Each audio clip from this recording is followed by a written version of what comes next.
Hey guys! Tonight we're stepping into a world built not with comfort, but with survival in mind.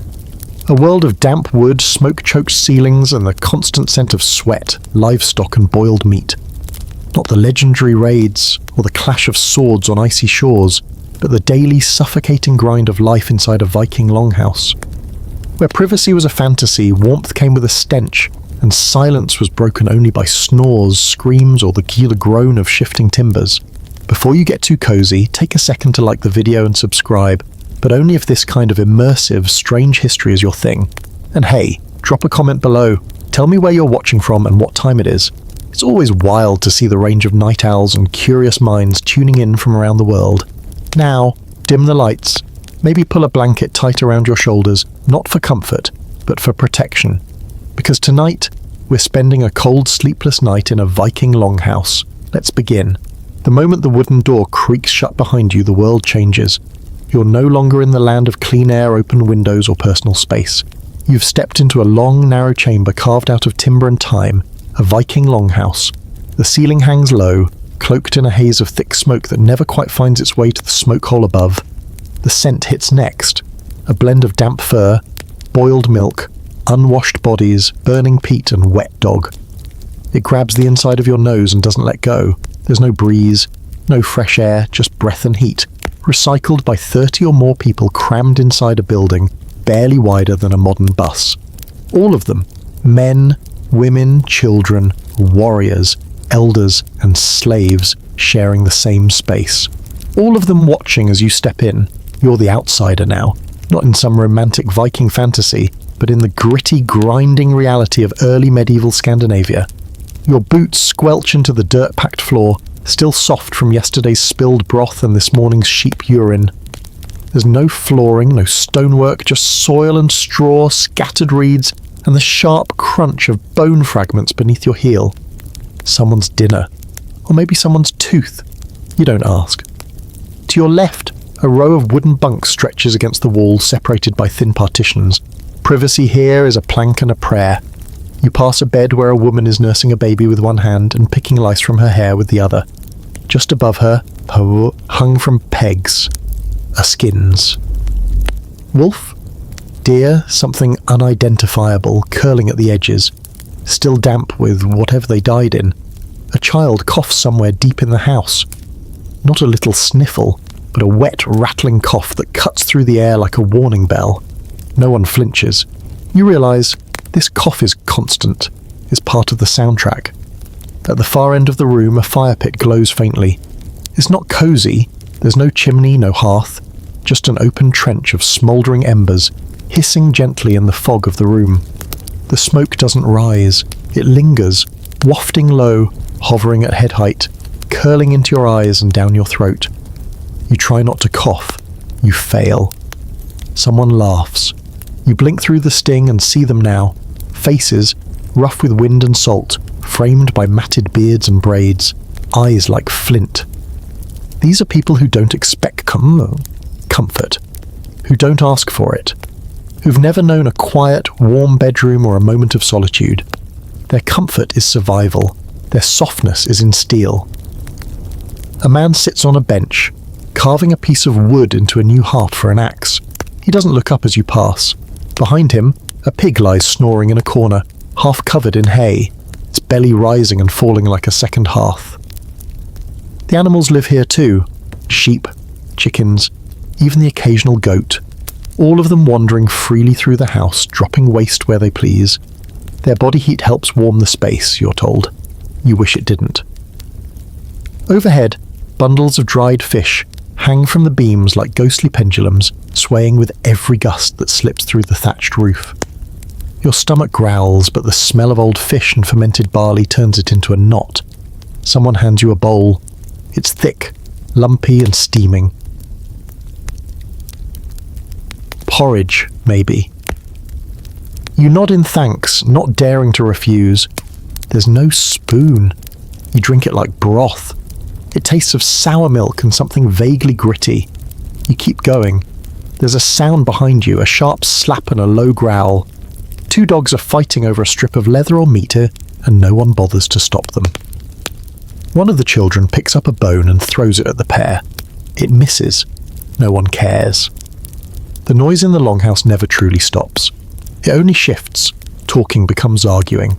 Arguing becomes singing. Singing becomes the slow rhythmic hum of someone weaving wool near the wall. Then a shriek, a toddler angry about something unseen. A laugh follows, then silence again, brief, uneasy, alive.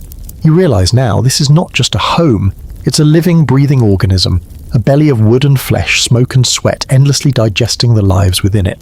The idea of rest, of real sleep, is ridiculous here. There are no quiet hours, just dark ones. No turning in for the night, just settling into the stifling fog and hoping the lice don't bite too hard. You lie down on a bed of straw that smells faintly of rot, wrap yourself in a hide, and listen to the house groan. The walls creak with the wind. Someone farts loudly. Another person starts snoring like a dying ox. And somewhere, barely 2 feet away, a couple begins whispering, not in affection, but in desperation. You close your eyes and try to forget how close everything feels, how heavy the air is, how long the night will be. Then you hear the sound of something scratching, not outside, inside, a rat maybe, or worse. You shift, pulling the hide tighter, but the itch at your neck tells you you've already picked something up. A flea, a louse, or some invisible stowaway from one of the goats. You try not to think about it.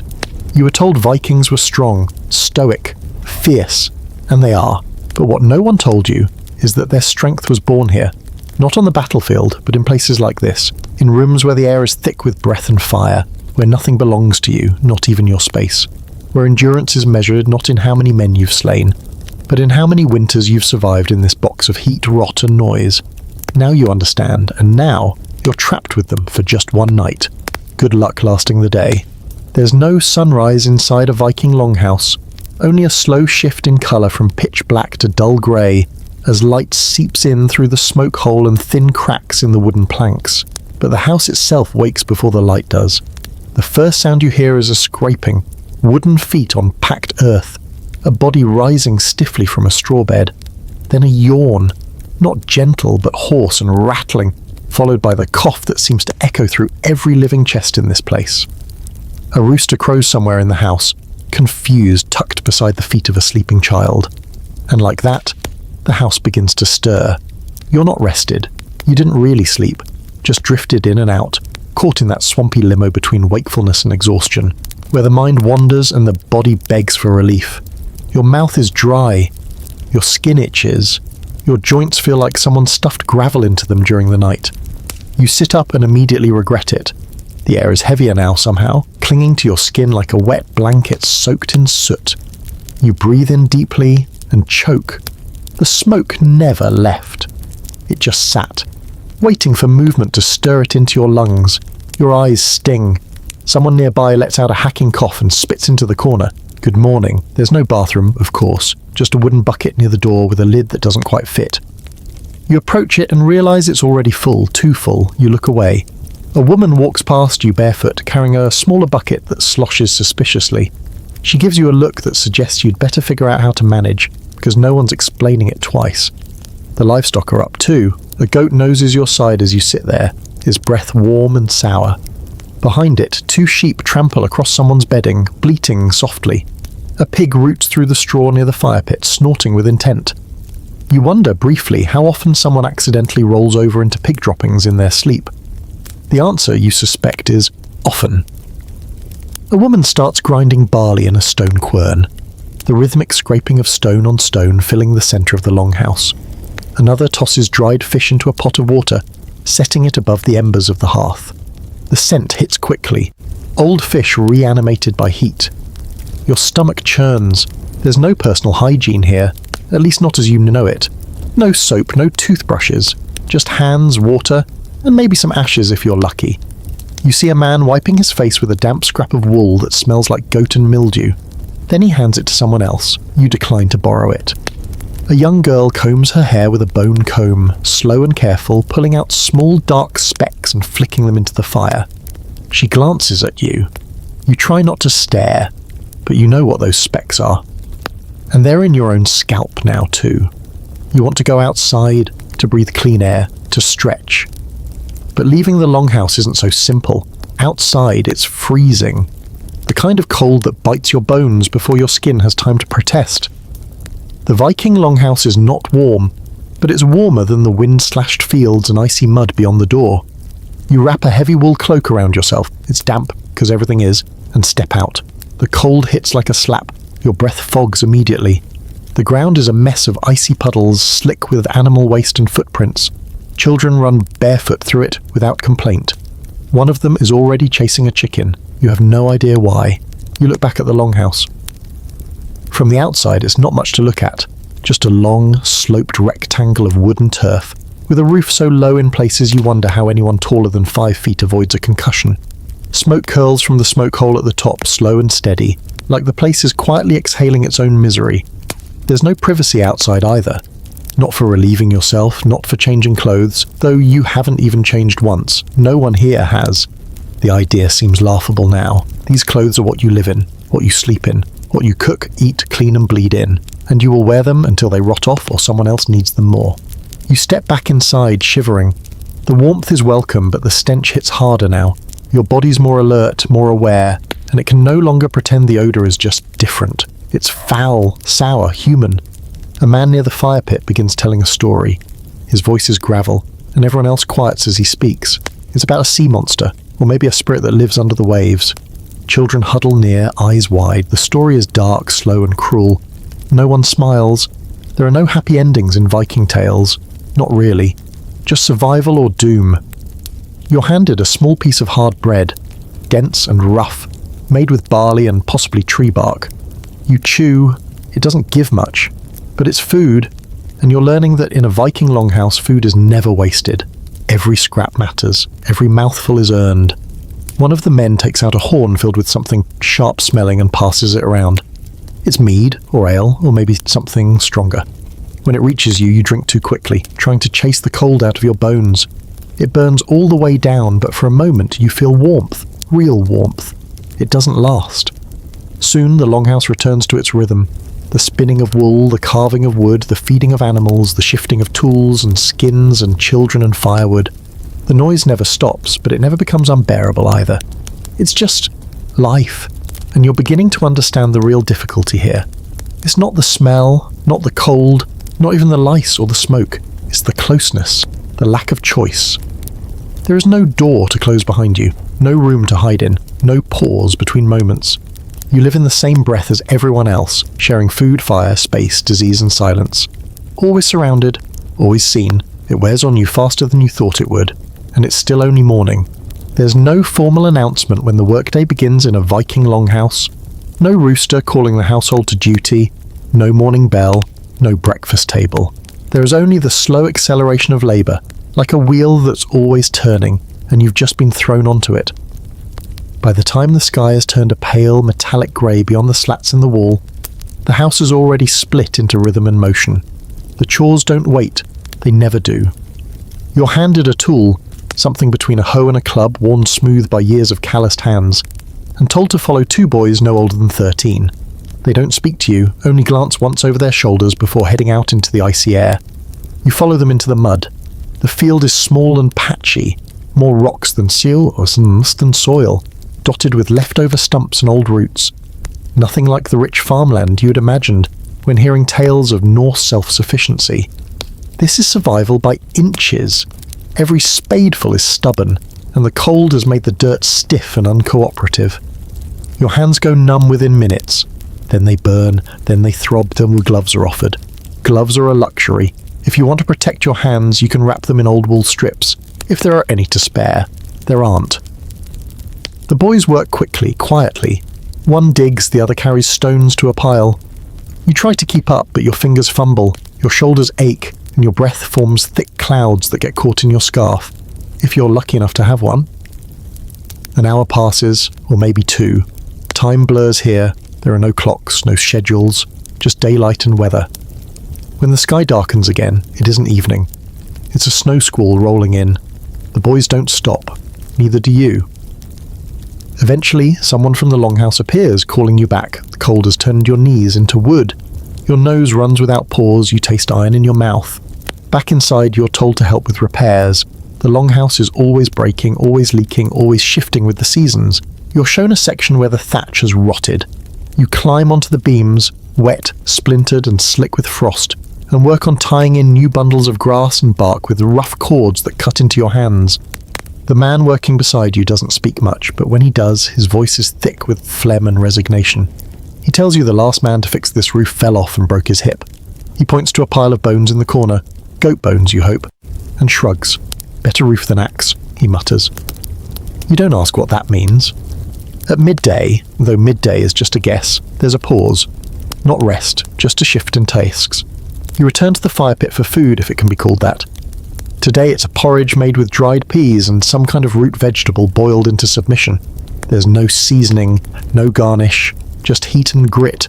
You eat without comment. No one here complains about food. Food is food. Someone brings in a dead goat. You watch as it's butchered on a table next to a pile of firewood. The knives are bone-handled and rusty, but sharp enough. The process is fast and practiced. Blood soaks into the dirt floor, vanishing into the earth like it was always meant to be there. The innards are sorted, some for cooking, some for story, some for the gubbo. Then the worst part, the cleanup. You're handed a bucket of lukewarm water and a rag that smells like mouldy fish, and told to scrub down the table. The blood has already dried into the cracks of the wood. It doesn't come off. You wipe anyway. You're offered a drink afterward. Not water, but sour milk thick with floating bits. You close your eyes and swallow it. No one flinches, least of all the child who drinks it after you. The rest of the day is filled with more tasks. Mending a net, twisting fibres into rope, helping a woman comb wool that smells like lanolin and old smoke. You try your best, but everything you do seems to take twice as long, draw twice the irritation from those watching. Your fingers are clumsy, your back aches, your eyes sting from smoke and strain. You learn something important. There's no such thing as downtime in a Viking longhouse. If you're sitting still, you better be mending, spinning, sharpening, or carving. Idle hands mean wasted effort, and wasted effort means hunger later. In a corner, a man is tending to a wound on another's leg. You watch in horror as he pours hot ale over the gash and presses a wad of moss into the bleeding flesh. The injured man doesn't scream. He just grits his teeth and bites down on a stick. No doctor, no salve, just pain and patience. Someone else is missing a few fingers. No one mentions it. Evening creeps in unnoticed.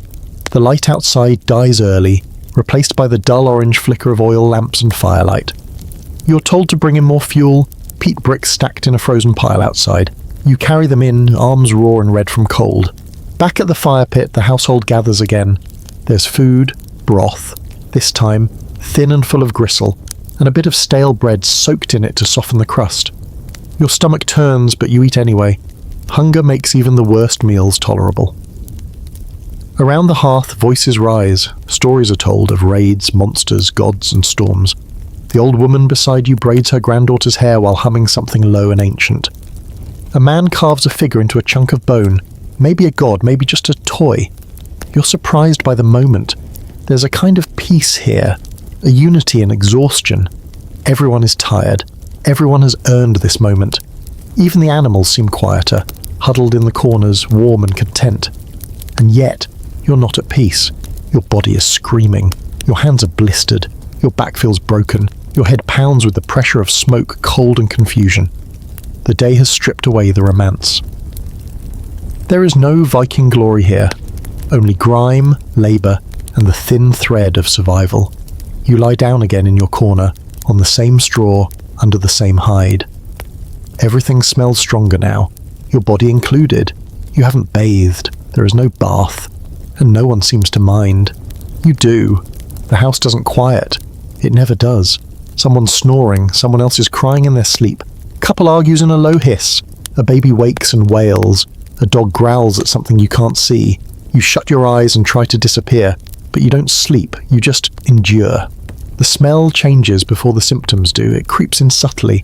Something new in the air layered over the usual stew of smoke and livestock.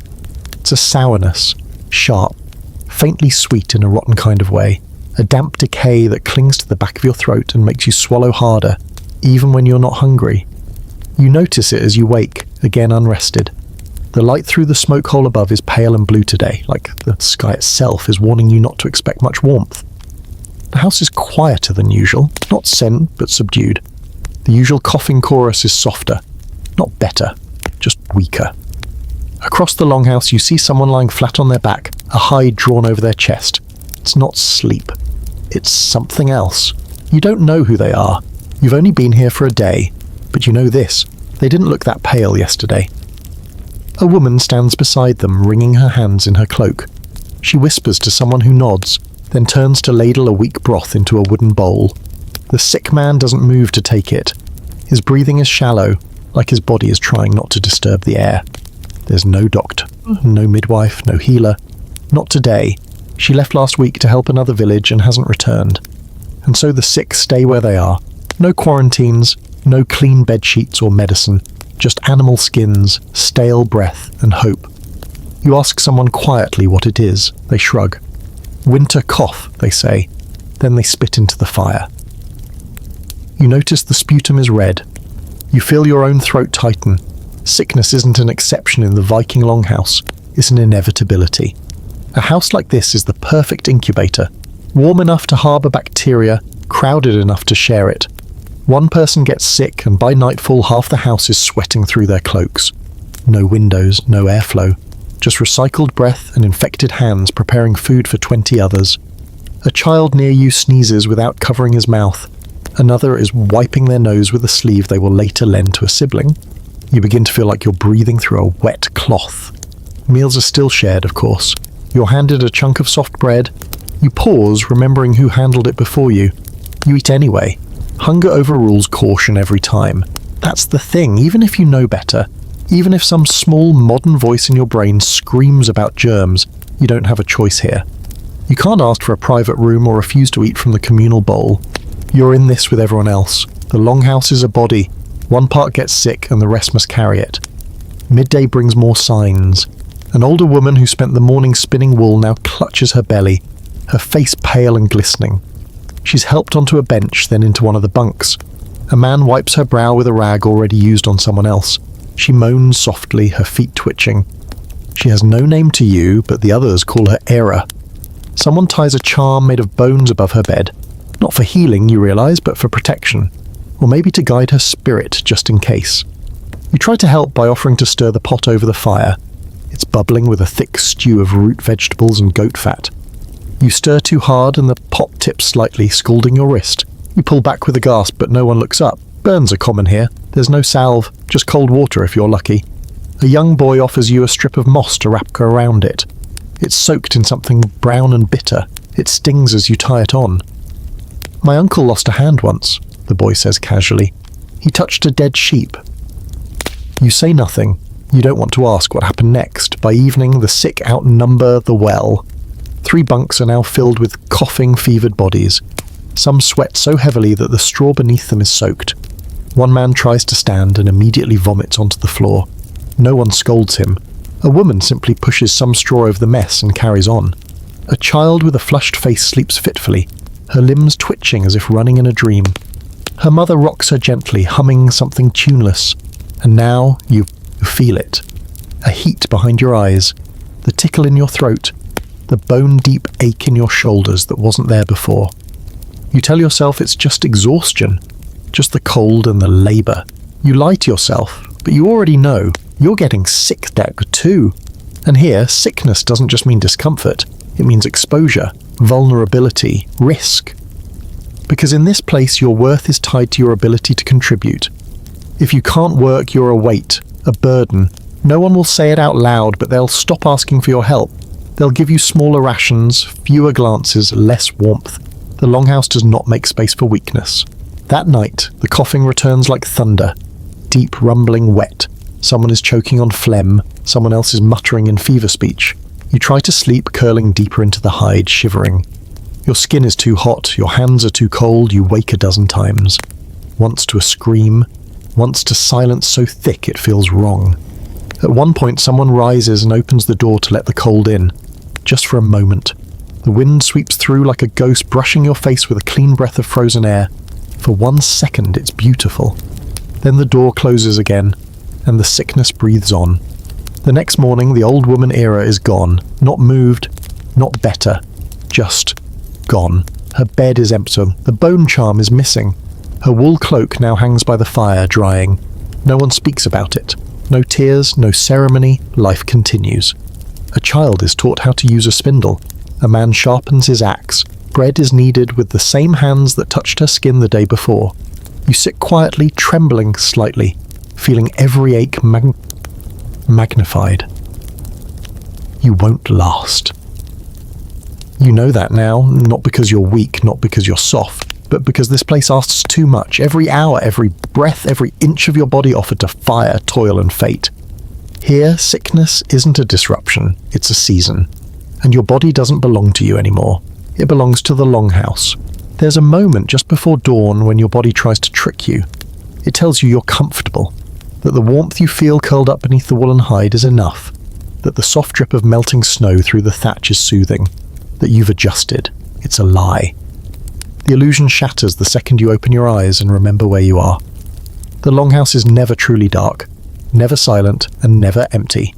Even at its quietest, you're surrounded, breathing in the same stale air, absorbing the same bitter smells, hearing every twitch and whisper that comes from a space packed with 30 living beings, all existing shoulder to shoulder in one long, suffocating room. You sit up, bones aching. Someone is staring at you from the next bunk.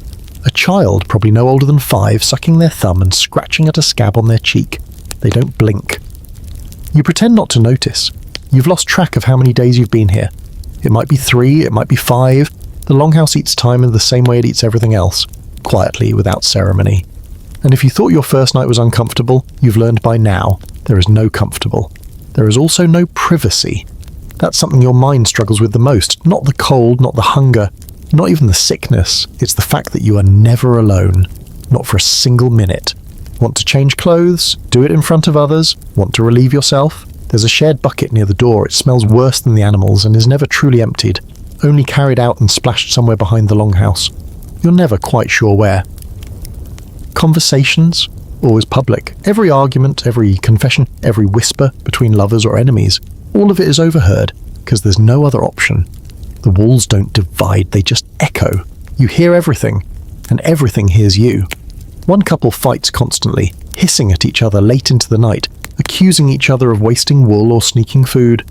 Another pair tries to steal glances and stolen kisses beneath a shared blanket, pretending the children aren't watching.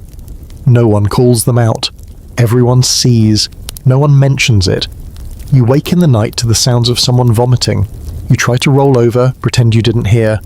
Later, a woman gives birth right there by the fire with only 2 others to assist. It's not hidden. There are no curtains, no midwives in clean white linen, no warm water baths. Just hands, rags, blood, and hushed prayers to gods who may or may not be listening. A child screams as it arrives, then goes silent. You don't know what that means, nobody explains. In the morning you go to step outside, to escape if only for a moment. But the cold is worse today. Wind cuts sideways across the land, driving snow like daggers. You last 2 minutes outside before your fingers lose feeling. A woman hauling firewood just shakes her head at you as you rush back in. Inside it's warmer, but only just. The smoke is worse today. The fire isn't drawing properly. Someone stuffed too much damp peat into it. And now the house is thick with haze. Your eyes water. Your lungs sting, but you don't complain. No one does. Complaints here are useless. There's no alternative. You try to retreat to your sleeping space. It's not your space, of course. It's just where you happened to collapse yesterday. Someone else is already there now, curled up, snoring softly. Okay. You find another corner, quieter, closer to the wall. But now you're between a sleeping goat and a pile of stored grain. You don't care. It's space. For an hour, maybe 2, you do nothing. You sit, you stew, and it occurs to you, this might be the most dangerous part of life in the Longhouse. The waiting, the stillness. Because when the work is done, the cold sets in. When the talking stops, the silence reveals how tight everything really is. You can't think your own thoughts here. They're drowned in the noise and breath of others. You feel your mind shrinking, curling into itself like your fingers in the cold. And that's when the itch starts again. Not metaphorical, real. On your neck, then your chest. You reach under your tunic and feel it. Movement. Small, sharp legs crawling near your collarbone. You slap it. Another itch flares on your thigh. And your scalp is alive with it now, lice or fleas or worse. They're everywhere. You're part of the hive now. A girl nearby notices you scratching and grins, toothlessly.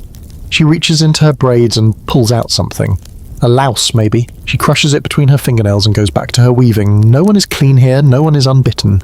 Meals offer no break from the claustrophobia. You sit shoulder to shoulder on the same bench with the same people, eating the same food from the same shared pot. The broth tastes like wood. You don't ask what's in it. You've learned not to. Someone sneezes near you, into the bowl. You freeze. Everyone keeps eating. Later, you try to rest again. A woman breastfeeds beside you. Her other child sits in your lap without asking, chewing on a piece of dried fish. You don't move. You're too tired to argue. This is just how it works here. Space is communal. You don't own your body, your seat, your silence. Everything is borrowed, and nothing is ever just yours. You begin to understand something more painful than discomfort. The Longhouse is not cruel, not intentionally, but it doesn't care about you. It cares about everyone. The group, the household, the tribe. You're just one part of it. A hand, a mouth, a back that can carry peat bricks or fetch water. If you're sick, you're still expected to do what you can. If you're tired, you keep going. If you're grieving, you cry into the firelight and then keep spinning wool. There is no room for your inner life here. No time for reflection, no space for emotion. You try to remember the sound of silence, of wind through trees, of being alone in a room with a closed door. But the Longhouse has erased it. You're not a person here. You're part of a machine, one that groans, smokes, bleeds and breathes, and there is no escape from it. Not until you break. If you imagined hearty Viking meals being stirred lovingly in a cozy kitchen corner, think again. The Longhouse had no kitchen, no stone oven, no quiet pantry. It had the hearth, a smoky open fire set along the centre of the dirt floor. It was the heart of the Longhouse, but it wasn't a place of warmth and comfort. It was a survival mechanism, constantly spewing ash, smoke and embers, filling the lungs and stinging the eyes. You couldn't avoid it. You lived in it. The hearth smoked all day. There was no chimney, just a small smoke hole in the roof which rarely worked as intended. Smoke clung to your skin, filled your nose and soaked your clothes. The smell of burning peat or damp wood was inescapable. If your eyes didn't sting, you weren't close enough to be warm. If you were warm, your vision was probably blurry and your breathing a little harder. Your hair would trap the smoke for days. Food itself was rarely delicious. You didn't eat for pleasure. You consumed what kept you alive. Meals were often stews, simmering in soot-covered iron cauldrons hung over the fire. Every day the same bubbling mix, grains, root vegetables, bits of dried fish or leftover meat. If you were lucky, you'd get a scrap of mutton or dried herring. If not, it was barley and bitter greens. The stew pot never emptied, just replenished. Every bite came with the memory of yesterday's dinner, and the one before that. Cooking was a dangerous job, often done by women or older children. Flames roared unpredictably, licking the sides of the pot. A misstep meant a burn, the smoke made your eyes weep, and the fire always needed tending, even in the middle of the night. In winter, the hearth kept you alive. In summer, it slowly cooked you alive. You might think of escaping outside to cook in the open air, but that wasn't always possible. Wind and rain didn't care about your preferences, and when raiders were nearby, fires had to stay hidden. A cooking fire could give away your location. So you cooked inside no matter how miserable it got. There were no forks, no plates, wooden bowls often shared. You drank broth from the same cup as the person beside you, dipping stale bread into greasy, lukewarm stew. Hygiene? Hardly. Spoons were communal, hands were greasy. And remember, those same hands may have helped birth a pig that morning or scraped dung from the back wall. There was no meal time either. Eating was opportunistic. If food was ready, you ate. If you missed it, you went hungry. Children had to be quick. Elders were given the softer bits. Men often had priority. Hunger didn't follow polite rules. It followed the strongest stomach and the quickest hand. In times of scarcity, and they were frequent, meat vanished entirely. You might find yourself chewing dried seaweed, or eating porridge mixed with bark flour to stretch it. In truly lean winters, families resorted to stockfish, dried cod as hard as wood, which had to be beaten with a hammer before it could be softened in stew. It was more punishment than meal. Water wasn't always safe, so fermented drinks were common. Weak beer or mead might accompany your meal. It dulled the taste of the food, and sometimes it dulled the taste of the life you were stuck in. There were no conversations around the dinner table. There was no dinner table, just people sitting on the edge of bedding, crouched near the hearth, steam rising around their faces, their cheeks lit orange by the flickering flames, their silence broken only by the sound of slurping and the occasional cough from smoke-inflamed lungs. And if you think you could escape it by stepping outside, remember, the outside world held its own dangers. Storms, predators, enemies. So you stayed close to the hearth, you breathed it, ate from it, cooked on it, coughed through it. For the Viking, the hearth was life and death. It kept the cold away, fed your children, and gave light in endless winters. But it demanded a cost. The air inside the Longhouse was toxic. The World Health Organization today would declare it unlivable. But back then you had no choice. It was the hearth or hypothermia. And if your skin is still warm in your room tonight, if your lungs are still clear and your eyes don't sting with tears from invisible smoke, be grateful. You wouldn't last an hour by the Viking hearth, let alone a lifetime beside it. Nightfall in the Viking Longhouse doesn't bring silence. It brings a different kind of noise. The rustle of straw under shifting bodies, the wet coughs of the elderly, the whimper of a child dreaming of wolves. Outside, the cold wind howls through the cracks in the wooden frame. Inside, it's warmer, but barely. Warmth in this context means the lingering heat from the central hearth, a fire that's now reduced to low, glowing coals, and the body heat of 40 or more people breathing in unison beneath the rafters. Cozy maybe? Claustrophobic? Definitely. And let's not forget the animals. Some sheep, a goat, maybe even a pig or two are curled up in the same space as you, just feet away. Their warmth is welcome, but their smells are not. You breathe through your mouth, but even that has limits. The smell of manure clings to the air like a fog, soaked into the earth floor and mingling with the sourness of old sweat and damp wool. There are no scented candles here, no lavender mist to help you sleep. Just the raw, unfiltered smell of living beings surviving a Scandinavian winter under one roof. You shift in your bedding, a pile of straw that crackles under your every move. If you were lucky, someone spared enough fabric to toss a rough wool blanket over you. If not, you curl tighter, trying to make your body take up less space, to trap whatever heat your breath and skin can produce. But sleep doesn't come easy. The straw pokes through your clothes. It's itchy and you're already scratching at flea bites you got earlier in the day. Some part of you, your ankle, your elbow, your back, is always cold, and there's the snoring, loud, echoing, relentless. Deep rumbles from the older men, high-pitched wheezes from the children, and everything in between. Someone talks in their sleep, another groans. You swear one of them is grinding their teeth. You try to cover your ears, but it doesn't help. The Longhouse amplifies every sound. It's one long shared echo chamber of discomfort.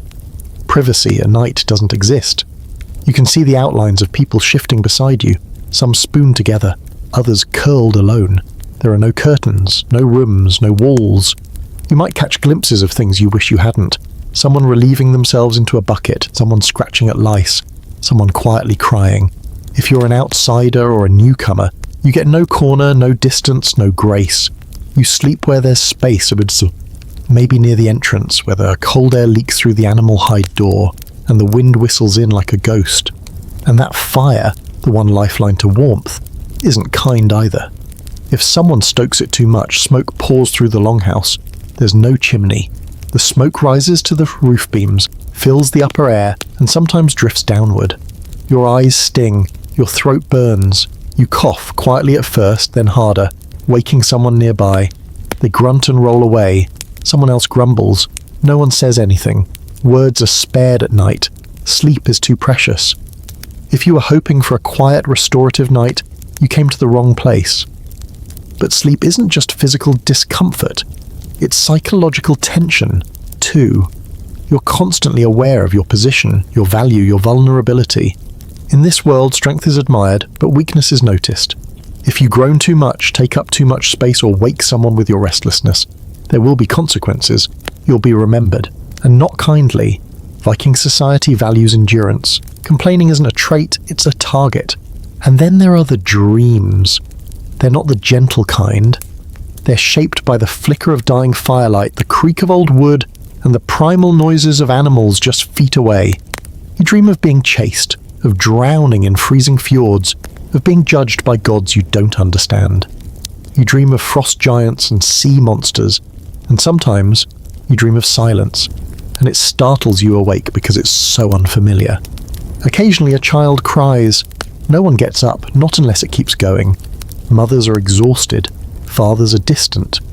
The child will eventually quiet, soothed only by the presence of the herd, the living, breathing mass that surrounds it. Alone, it would die. Here, surrounded by sweat and warmth and noise, it endures. That's all anyone does here. Endure.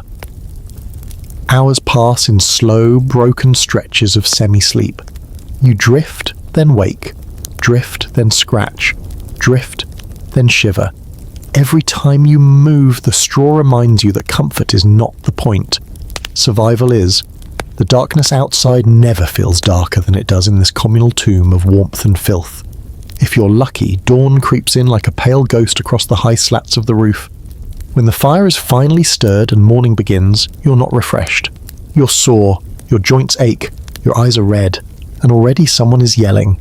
The animals are bleating, a child is vomiting in a corner, a woman is sweeping with a bunch of dried grass, and dust swirls into your nostrils before you can even sit up. You're not waking up to birdsong, you're waking up to obligation, and that's the cruelest part of all. The Viking Longhouse doesn't offer you rest, it offers you shelter, but demands that you pay for it in physical endurance and mental silence. Here, even your dreams belong to the collective.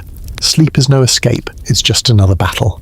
You might think that a fire burning in the middle of a longhouse would be a source of warmth, comfort, and cheer, like a hearth in a cosy cottage, but that's not the kind of fire the Vikings lived with. The hearth that ran down the centre of a Viking longhouse was more a tool of survival than luxury.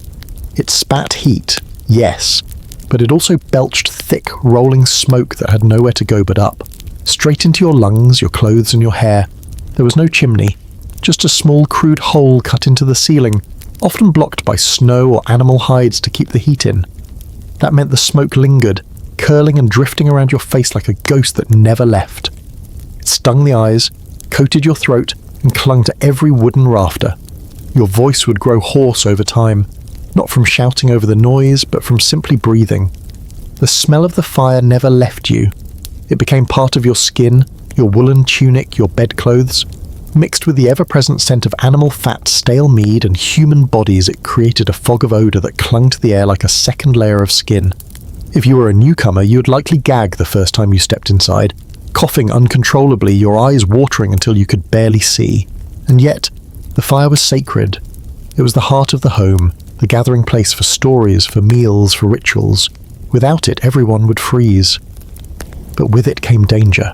One careless moment, one falling spark, and the whole house, crafted from dry wood, insulated with hay and moss, could go up in flames in minutes.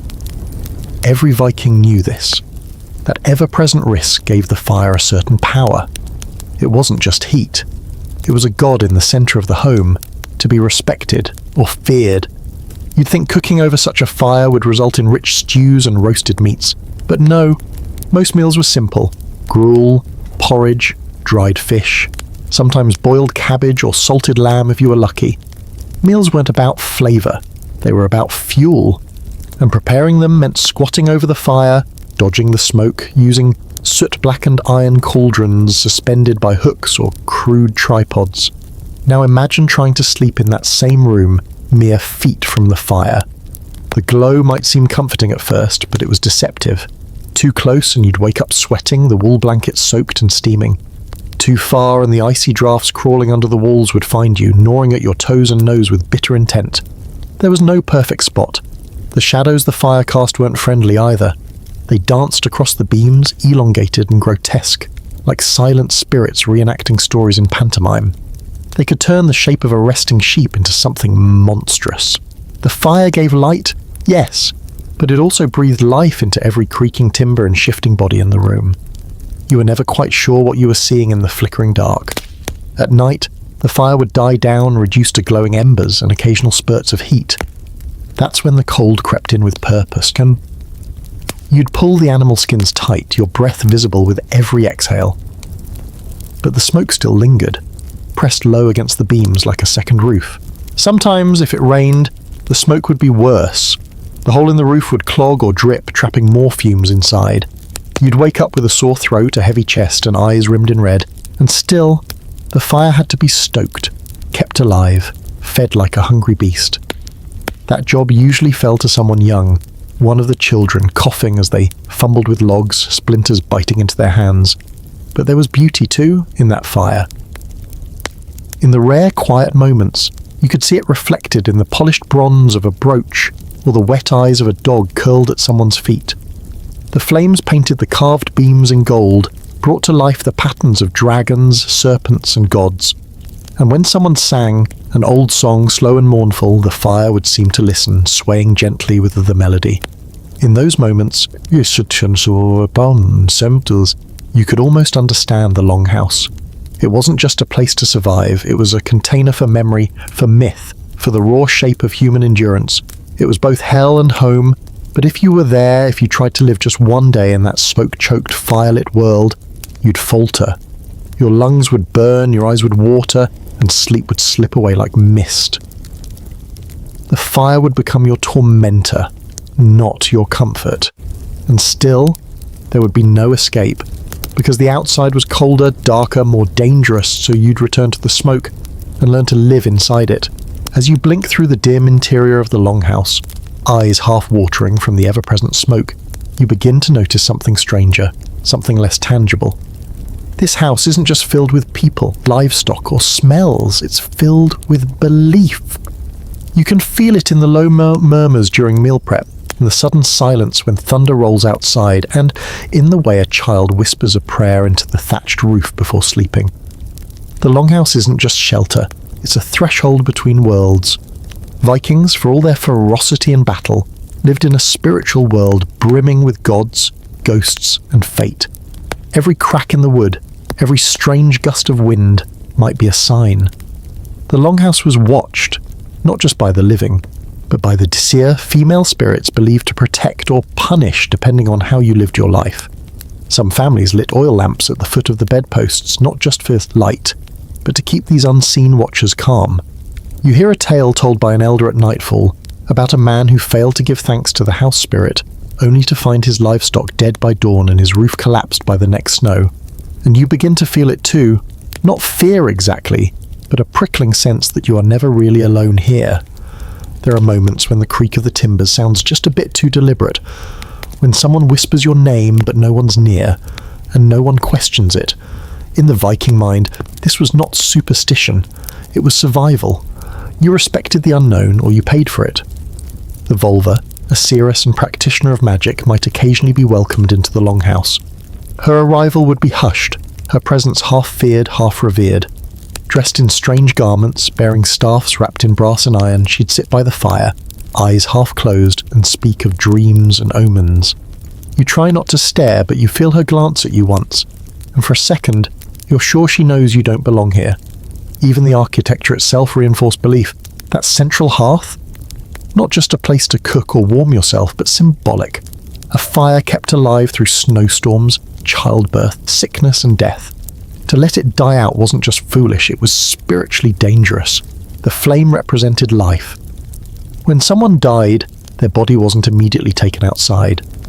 No, first they were wrapped, sung over, and mourned within the house, under that smoky roof, sometimes for days. Death wasn't a visitor, it was a house guest.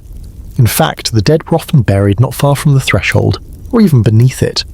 A man's ashes might rest beneath the entranceway, so he could continue watching over his family. Children growing up in these homes stepped daily over the bones of their ancestors and found comfort in it. You, however, find yourself avoiding the doorways wester, just in case. But perhaps the strangest part of all is how normal it becomes after a few days. You start to accept the whispers, the rituals, the offerings left by the bedpost. You find yourself glancing upward before sleep, as if silently greeting the Disir. You catch yourself muttering a thank you when the fire crackles without smoke for once. You haven't converted, not fully, but the Longhouse is changing you subtly. It always does. The gods here are not distant. Odin, wise and one-eyed, walks among men in disguise. Thor bellows in the thunder. Freya weeps golden tears for lost love. The stories aren't just tales, they're part of the air. Each creak in the wall is a warning, each dream a message. You overhear a woman softly singing to her daughter, not a lullaby, but a chant invoking protection from Draugr, restless dead who might return to visit the living. The child doesn't cry. She listens, nods, and closes her eyes. It's hard to explain, but you begin to understand life in a Viking longhouse wasn't just a physical challenge. It was a spiritual gauntlet. Everything carried meaning, and failure to observe the invisible rules could bring misfortune, or worse. You didn't just need food and fire to survive here.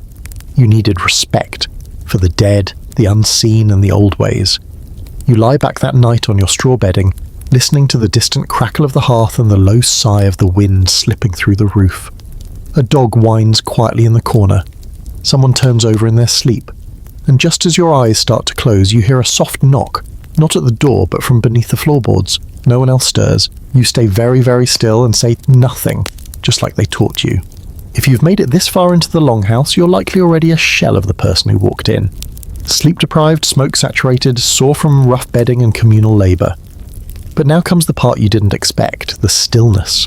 The slow, grinding rhythm of days repeating with almost no variation. The kind of monotony that doesn't just exhaust the body, but wears down the mind. The longhouse was never meant to be exciting. It was a fortress against nature, not a cradle of luxury. Inside, the seasons seemed to blur. In winter, darkness swallowed the sun, leaving only the dull flicker of the central fire and the haze of breath rising with every exhale. In summer, heat brought flies, and the walls, thick with years of grime, ash and sweat, issued a stale warmth that clung to the skin like wet wool. The people living here didn't mark their days with clocks or structured hours. Time passed through chores and rituals: feed the animals, stoke the fire, mend the tools, stir the pot, fetch the water. Repeat. Each action was tied to survival. If one thing was missed, just one, the consequences could ripple through the entire household. For you, a visitor from the modern world, this rhythm would be suffocating. Your mind, used to noise, lights, and constant novelty, would rebel against the slowness. There's no scrolling here, no escape into headphones or apps. You're left with the raw texture of life, people's breath in the dark, the endless creak of timber, the scratching of lice, the repetitive clatter of hands working fibres or pounding grain. And then, of course, there's the smell. It's not just unpleasant, it's oppressive. The longhouse, with its smoke-darkened beams and dirt-packed floors, is saturated with generations of life lived close to the bone. You can't just open a window to air it out. That stink of fermented fish, dried blood, burning peat, animal dung, and unwashed bodies is part of the architecture. It lives in the walls. It becomes part of you. Perhaps the most difficult part, though, is the loss of self. In this space, individuality is secondary to the group. Everyone has a role, and questioning it is not only frowned upon, it's dangerous. You don't get to find yourself in a Viking longhouse. You work, you endure, you contribute, or you get left behind. Even moments of supposed peace, like storytelling at night or feasting after a successful hunt, carry their own weight. You're expected to listen, laugh, show respect, remember names, honour the dead, recite the lineages. It's not just entertainment, it's cultural survival. Memory was their library, and you had to carry it in your head. There were no books, no notes, no archives, just spoken words passed from mouth to ear, like a living chain that could never be broken. By now, the thought might creep into your mind, how did they do this every single day? And the answer is they had no choice. Comfort was not the goal, survival was. Strength wasn't a trait, it was a necessity. And pain wasn't a problem, it was a reminder you were still alive. Even if you could endure the backaches, the smoke, the labour, the cold, the noise, and the smells, the crushing sameness of it all would likely break you. Because the Viking longhouse didn't give you a break. It didn't have weekends or me time. It didn't care if you were tired or anxious or struggling. You might begin to fantasize about escape, not through the door but through time, wishing you could blink and return to your own world. A hot shower, a quiet room, a moment alone with your thoughts uninterrupted. But the longhouse doesn't let you go that easily. It clings to you, in your hair, in your lungs, under your nails, and deep in your sleep-deprived brain it begins to whisper a strange truth, that while this life is brutal, it's real. Everything matters here. Every stitch, every log split, every spoon of stew, nothing is wasted. That truth, heavy and quiet, might stay with you long after you leave. But let's be honest, you wouldn't last a day. And that was just one day inside a Viking longhouse. If you're still awake, I hope you've enjoyed drifting through history with me tonight. If you haven't already, take a moment to subscribe. It truly helps me keep creating these quiet journeys into the past. Now, close your eyes. Let the crackle of the fire fade, and sleep well wherever you are in the world. Good night.